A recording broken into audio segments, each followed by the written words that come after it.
1966, I was released from 4 years active duty with the Air Force in Washington, D.C. Sharon, my pregnant wife, and I returned to our hometown of Cleveland, Ohio.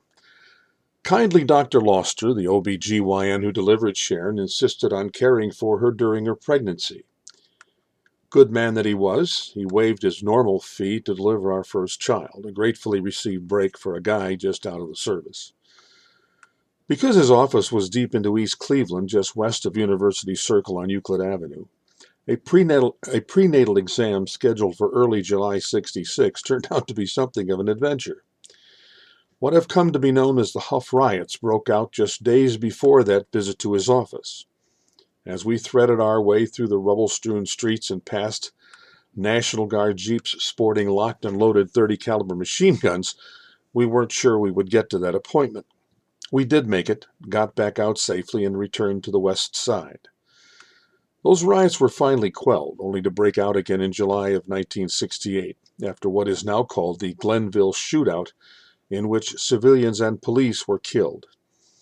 We watched the coverage of that two-day disturbance in the safety of our living room. You young people won't remember this, on a 14-inch black and white TV, as our 18-month-old daughter slept in the next room. It is what we saw on the TV one afternoon that prompts me to make this short video. One of the Cleveland TV stations sent a reporter in a remote truck into the Hough area for some on-the-spot coverage of the rapidly deteriorating situation. Just after showing us the burning car at the intersection a block away, the reporter spotted a little old black lady peeking out her screen door at the same fire. He and his cameraman climbed the steps to her porch, thrust a microphone toward her, and asked, "What do you think about what's going on here?" She paused a moment, glanced up the street again, and, to the reporter's horror, remember this was live in real time, she declared, quote, "I think those niggers are going to get some of us black folks killed," close quote. The live shot ended abruptly and came back to a studio reporter with his mouth hanging open.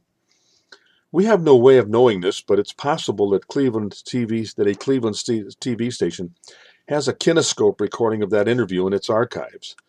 One thing's for sure, if it does, it'll never see the light of day again. The moral of the story is this, if it has one. It may be that those like Obama, Holder, Sharpton, and Jackson who continue to sow the seeds of racial division here may soon reap the whirlwind of similar disturbances. But more troubling may be the pushback by a still majority population grown weary of their intentionally divisive racist agenda that will make the Hough riots of '66 and '68 look tame and, sadly, fulfill that little old lady's prophecy. I'm just saying.